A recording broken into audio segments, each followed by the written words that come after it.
ಡಬಸ್ಪೇಟೆ ಕೈಗಾರಿಕಾ ಪ್ರದೇಶದಲ್ಲಿ ಸುಮಾರು 5,000-6,000 ಎಕರೆ ಜಮೀನು ಅಕ್ವೈರ್ ಆಗಿರ್ತಕ್ಕಂಥದ್ದು ಗೊತ್ತಿರತಕ್ಕಂಥ ವಿಚಾರ.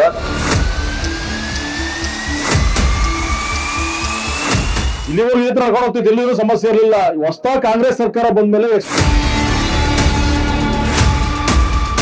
ಅವ್ರ ಮುಖಂಡರುಗಳು ಯಾರ್ಯಾರ ಅವ್ರ ಕಡೆ ಕಾಂಟ್ಯಾಕ್ಟ್ ಕೊಡ್ಬೇಕು ಅಂತ ದೊಡ್ಡ ದಂಧೆ ಇದು. ಇದಾಗಿ ಕೋಟ್ಯಾಂತರ ರೂಪಾಯಿ ಮಣ್ಣೆ ಇಂಥ ಮಣ್ಣೆ ಅಲ್ಲಿ ಅಲ್ಲಿ ಮಾಡ್ತಾರೆ, ಇಲ್ಲಿ ಈ ತರ ಮಾಡಿ ಮಾಡಿ ಮಾಡಿ ಮಾಡಿ ತಿಳುವಳಿ ಮಾಡ್ಕೊಡುದು ಅಂತೇಳಿ ಪೊಲೀಸರು ತಡೆ ಹಿಡಿತವ್ರೆ. ನಮ್ಮ ಸೊತ್ತನ್ನ KDB ಅಕ್ವೈರ್ ಮಾಡ್ಕೊಂಡ್ಮೇಲೆ ಅದ್ರಲ್ಲಿ ನಾವು ಜನಗಳಿಗೆ ಅವತ್ತೆಲ್ಲ ನಾವು ವರ್ಕರ್ಸ್ ಇವತ್ತೇನು ಸಮಸ್ಯೆ ಆಗ್ತಿರ್ಲಿಲ್ಲ. ಹಾಳಾಗೋಲಿ ಅಂತೇಳಿ ಸುಮ್ಮನೆ ಸೋತ್ ಬಿಟ್ಟಿತ್ತು. ಇವತ್ತು ನಮ್ ಜನ ಈ ಮಟ್ಟಿಗೆ ಬಂದ್ಬಿಟ್ಟವ್ರೆ. ಅವ್ರಿಗೆ ಭರವಸೆ ಕೊಟ್ಟಿದ್ದೀವಿ. ನಾವು 29ನೇ ತಾರೀಕು ಅವ್ರನ್ನ ಕರೆಸ್ತೀನಿ, ಹಲವಾರು ಜನವನ್ನ ನಾನು ಕರೆಸ್ತೀನಿ. ರೈತರು ಭೂಮಿ ಕಳ್ಕೊಂಡಂತ ರೈತರಿಗೆ ಕೆಲಸ ಕೂಡ ಅಷ್ಟೇ ಕೇಳೋದು. ನಿನ್ ಫ್ಯಾಕ್ಟ್ರಿ ಎಲ್ಲ ನಮ್ಗೆ ಇನ್ನೊಂದ್ಸರಿ ಬರ್ಕೊಡು ಅಂತ ಕೇಳಲ್ಲ. ಅವ್ನು ಒಪ್ಲಿಲ್ಲ ಅಂದ್ರೆ ಅವ್ನಿಗೆ ಏನ್ ಮಾಡ್ಬೇಕು ಅಂತಕ್ಕಂತ